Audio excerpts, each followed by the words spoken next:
Hello, welcome back to my huge channel, everybody. Today we have another episode of Do You Actually Know What You're Dressing and Why You're Dressing It? And I know we are all very individual, we're all very different, and everybody has their very distinct style, and we're all snowflakes, but sometimes we do get influenced by certain designs and designers, and this is what we're going to talk about today. And also, don't forget to subscribe if you like what I do here and if this human means something to you. Just subscribe or follow the Discord chat. I will have the link in the info box. I do have a Discord chat which is very interesting with a lot of interesting fashion nerds, which I personally admire. So also join the Discord or my Instagram, whatever you like. All media forms are open to you, and that's it. In celebration of Nicolas Ghesquière's 10 years at Louis Vuitton and my slight personal addiction I have towards said designer, I decided to make a little video about the design impact he had on all of us, and maybe some impact that we're not really aware of since he entered the house in 2014. And as a very short disclaimer, if some of you are not maybe aware of his background, Nicolas Ghesquière started as a design assistant for Jean-Paul Gaultier. By the way, interesting side fact, how many designers have gone through Jean-Paul Gaultier? Another video material, I think.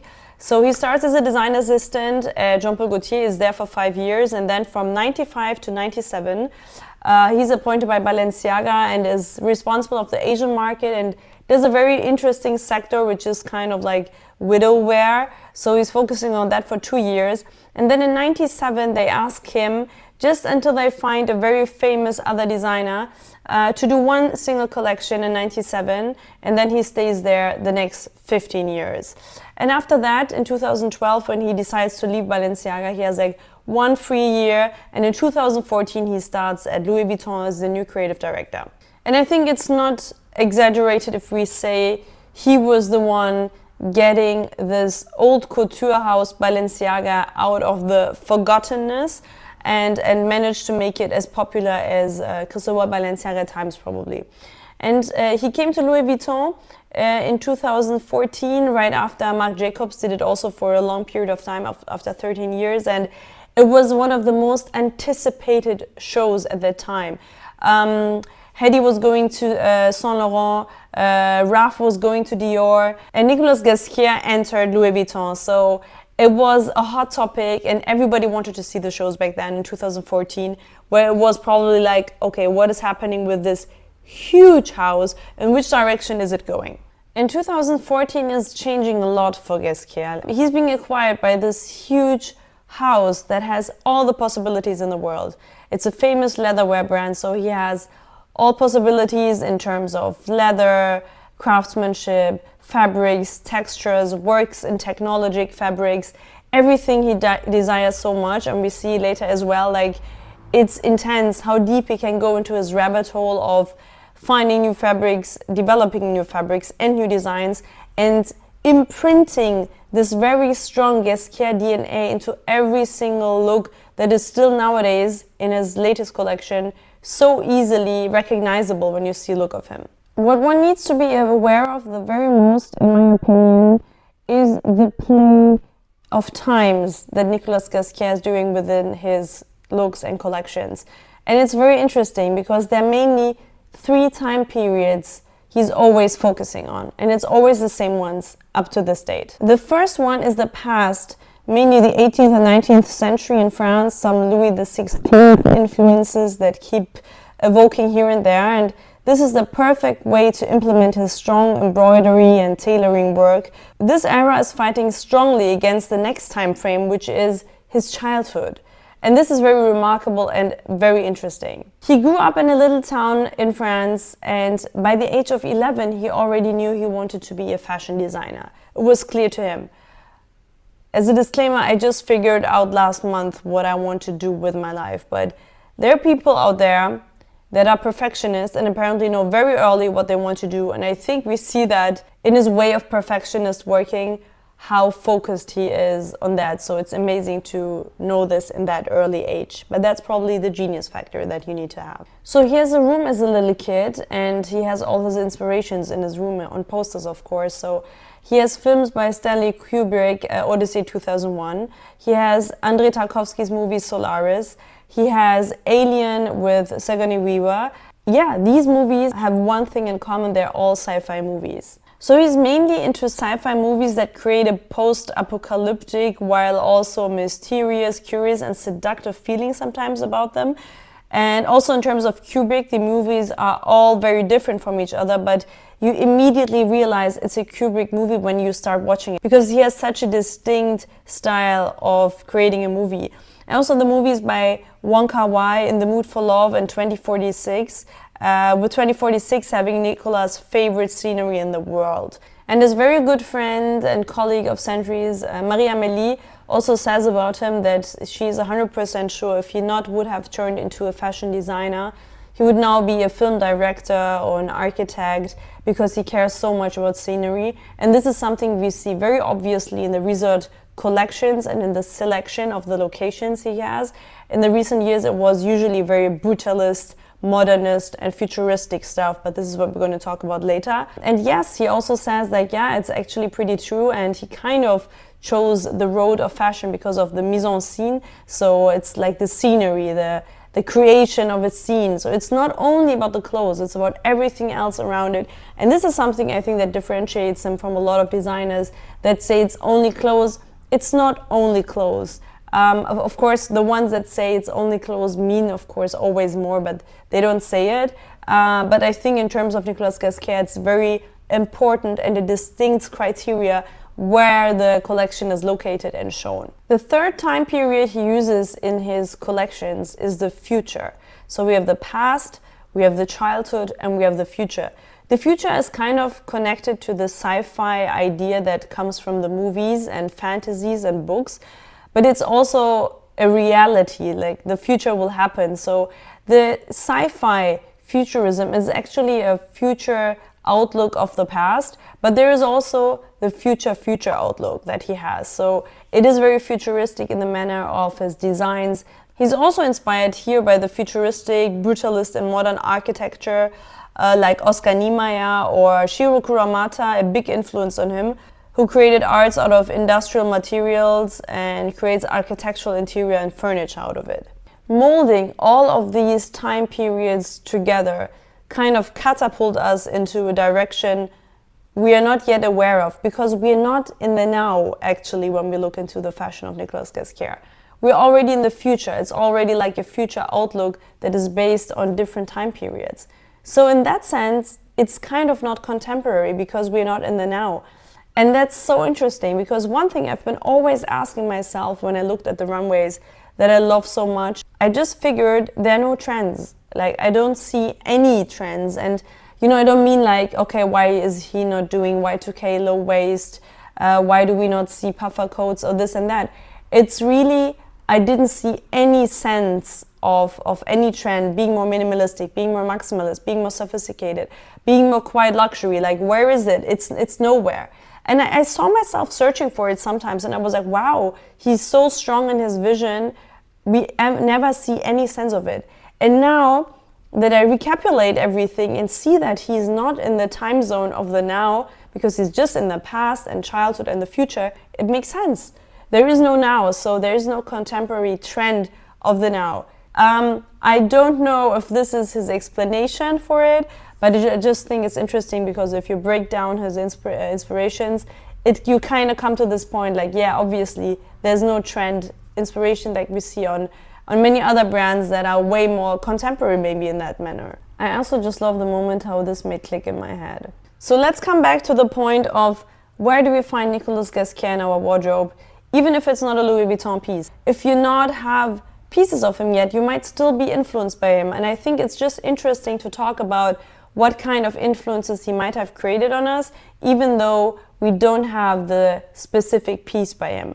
Of course, amazing if you do have it, but I just looked into my wardrobe and I figured that I tried to recreate some stylistic looks with my own pieces that scream a bit Nicolas Ghesquière.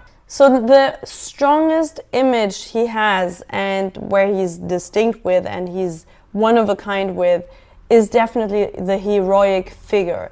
This is also a historical figure he uses to implement into his designs, and we see it in certain attributes of the designs, which for us speak to very much Greek mythology, to the Amazonas, to ancient days. And it's the first time period Ghesquière likes to visit. It's a time of the Greek mythology, of the Amazonas, or maybe even the French Revolution. And he sends model out with Louis Vuitton 16 frock coats with silk boxer shorts, and adding to that space age trainers with a lot of pop culture references overall. And some people say nostalgia is a self-soothing mechanism for dealing with discontinuity. But in this case, I feel like it's an anachronism he just likes to make use of to show us the beauty of lost or forgotten silhouettes that usually embody the women's figure in a very strong way and give you a very strong and bold look. So I think I really love the look of this heroic figure and these warrior inspired things. I think we have overall a very strong military influence. That's why I said French Revolution. I don't know if he's inspired by the French Revolution. I did unfortunately not be able to talk to him. But this is what I refer to since he's French, and we see, for example, also pants sometimes that have a connotation like to Frenchness, even though it's not like patriotic at all. I do believe in France, since I live here now, you really feel not patriotism, but the strength of people having the possibility to change something. So being strong is something very common here in the minds of the people, like being able to protest. You kind of have the feeling in France everything is possible, maybe more than the US. So this is also something you see in his designs, in these historical figures very strongly. These long fabrics, these big shirts and blouses that remind you maybe of a fencing game in the 18th century. And now please look into your closet and look if you see some wide shoulder blazers. And I don't want to hear the comments now like, yes, what? Have a look if you have some wide shoulder padded blazers. And please, I don't want to hear the comment, this existed before. Yes, for sure, it existed in the 70s and 80s. But I mean, in the form it is created now, you are probably personally not inspired by the 70s when you wear it, or you do like a very vintage, literal approach of the 70s. But if you were influenced in the last 10 years, 15 years by it, it definitely comes from Nicolas Ghesquière. And wearing this, you don't even have to be able to ride a horse or a spaceship, even though the runways look like that. But I'm pretty sure you don't have to. Second big thing, I think that is pretty huge when it comes to Nicolas Ghesquière, that I personally, maybe that's the one I love the most, it's sci-fi looks. And I just said how much he's inspired by sci-fi movies, and I think we all are. I don't know, I love sci-fi movies, and I love new wave music, and this comes very closely together, and that's why I also love anything sci-fi related that doesn't make me look like it's a joke. And what's amazing about Nicolas Ghesquière's implementations is it's so refined made, you don't even immediately guess if you have no idea that it's sci-fi. Like, it's still so elegant and sophisticated, and the craftsmanship is so incredible that you don't say this is a sci-fi look. I mean, that's actually not what it is. It's not. We're not speaking about Comic-Con here. It's like, it's just the little influences that we see. It's so detailed. Since you have Vogue runway detail pictures, please just click on any runway, maybe 2019 because it's one of my favorite ones, and just zoom inside the different materials. So I don't want to spoil it. So he implements uber retro pattern mixes with molded rubber, spacesuit sleeves, and Memphis group prints, and even Stranger Things shirts to the collections. And you see in the Spring 19 look, and here also in Spring 19, the egg-shaped bag that reminds a bit of Alien, the movie, when you think of eggs. Other people think of other things, but I'm pretty sure this is that egg from Alien. I'm pretty sure it is. And also there's like a full Fall 20 campaign that shows, of course, it was not possible to have a runway because of COVID, but he just like created these movie these movie images with horror and sci-fi movies and all these actresses. And I also like a lot the actress selection of Nicolas Ghesquière because he's choosing also smart women. It's not only the image. Jennifer Connelly, Zendaya, Léa Seydoux, Chloé Sevigny. These are all women that are just cool. I don't know, whenever I see the Louis Vuitton front row, I'm usually like, okay. Okay. I think that's pretty cool, and that speaks for a designer, no? Like, if it's not only how big is this star, how big is their reach somewhere, but like, what does this person actually stand for?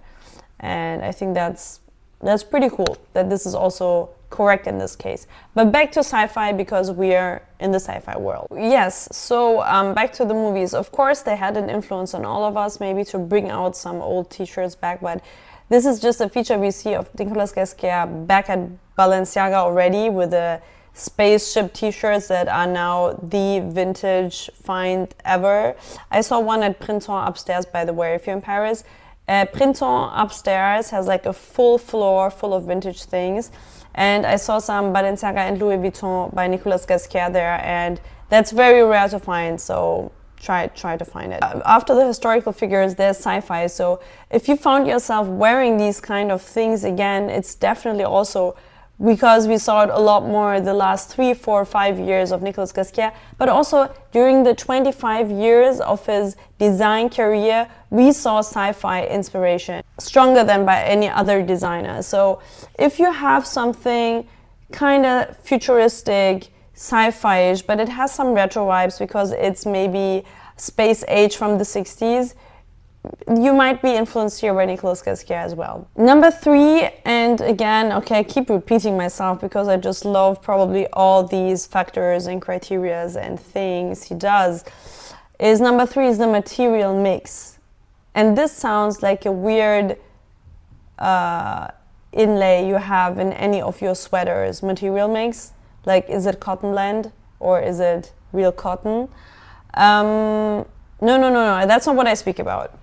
So, Nicolas Ghesquière is the master of mixing different materials, not only patterns, also patterns, but you know what, that's next level. I don't even talk about patterns.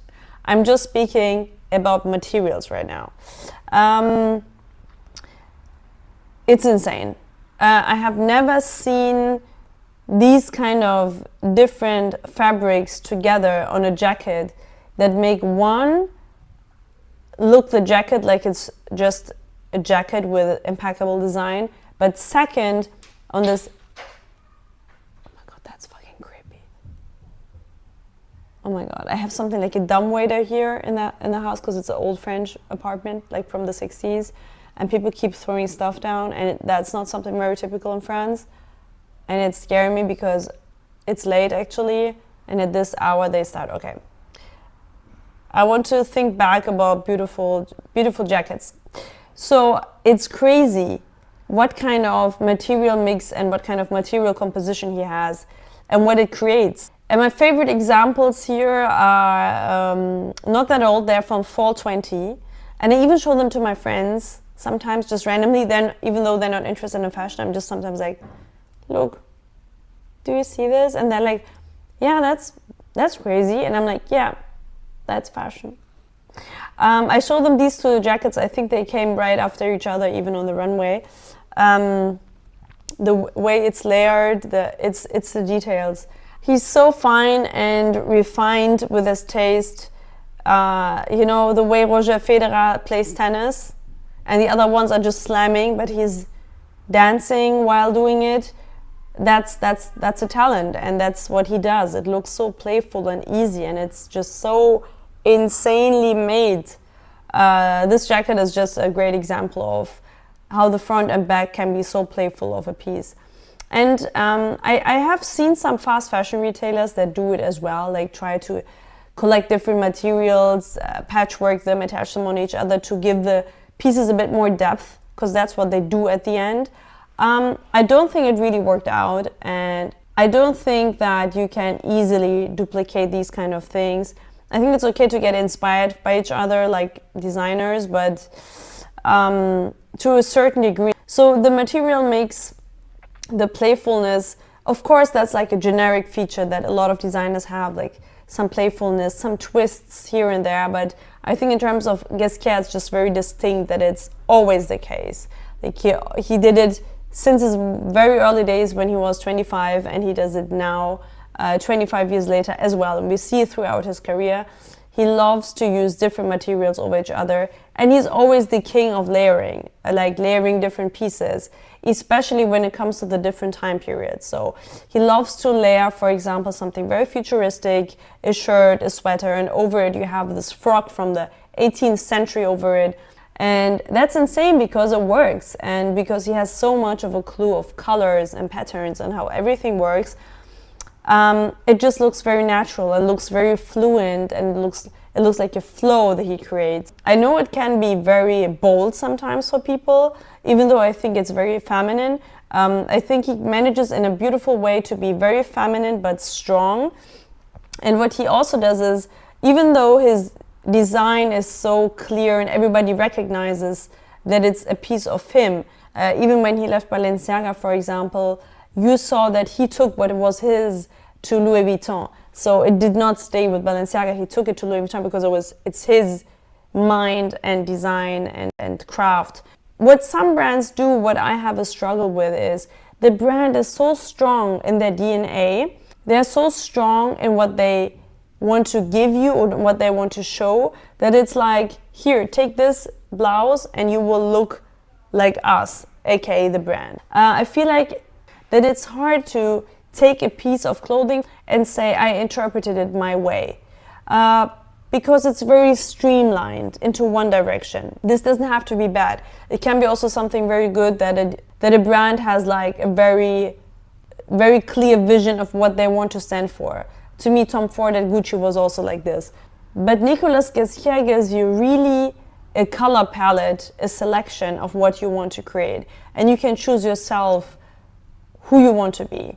Still, you will see the signature of him, but it doesn't overlap or it does not overshine your personality. And this is something very distinct about Louis Vuitton.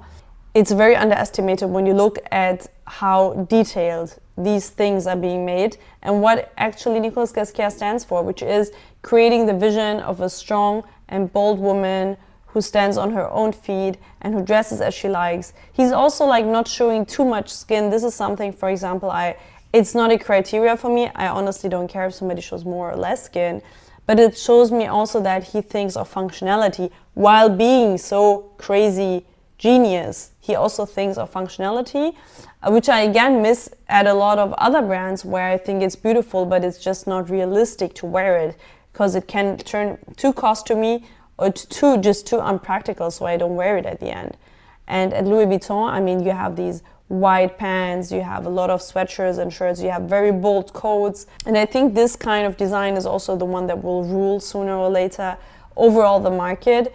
Functionality, comfort, especially now after what we've been through, like comfort and still being able to showcase your personality through design is like the strongest thing we have still. I actually also wanted to add to this list a cropped bomber jacket and a belt, because I know that every cropped bomber jacket in the world is based on Nicolas Ghesquière.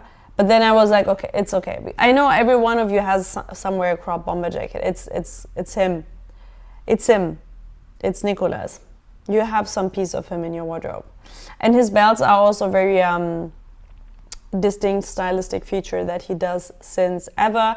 And if you look at the runways now, you also see a lot of designers do it. On the other hand, of course, a belt is maybe not as one of a kind as something else, because there are just certain ways where you usually wear it. But if you look at some belts and some other designs, you see that it is the very much NG design that you see out there. Overall, if we want to sum this thing up very, very quickly, he creates clothes for women that we actually need to call haute couture in many cases, according to their craftsmanship. And he provides a level of detail and knowledge in fabrics, which is like fundamental to his work. He always looks and tries to marry silhouettes and techniques and memories and impressions from the past with the latest technology to create fashion for today that speaks to the future. These were his own words. And he's not theatrical, if you want to go into that direction. He just has fantasy. I hope you liked this video. I wanted to do a little ode to Nicolas Ghesquière, and I think I already did that just a year ago, but it's never enough. I think we need to appreciate him even more. I'm happy that he's 5 years more at Louis Vuitton, and we are able to follow his path, to be very honest. So let me know what you think about Nicolas Ghesquière at Louis Vuitton, and him being even longer at Louis Vuitton now. And yeah, what do you think of his designs? What are your thoughts in general about fashion? Let me know. Don't forget to subscribe to this channel if you liked this video and my recent ones. You can also subscribe to the Discord. We are a lot of people and talking about very random things about fashion, and mainly what we look like right now, or what we would like to look like, what clothes we would look like. So I will put the link in the info box, and also follow me on Instagram if you're just bored, because I post a few of my looks there. So thanks for watching, and see you to the next one.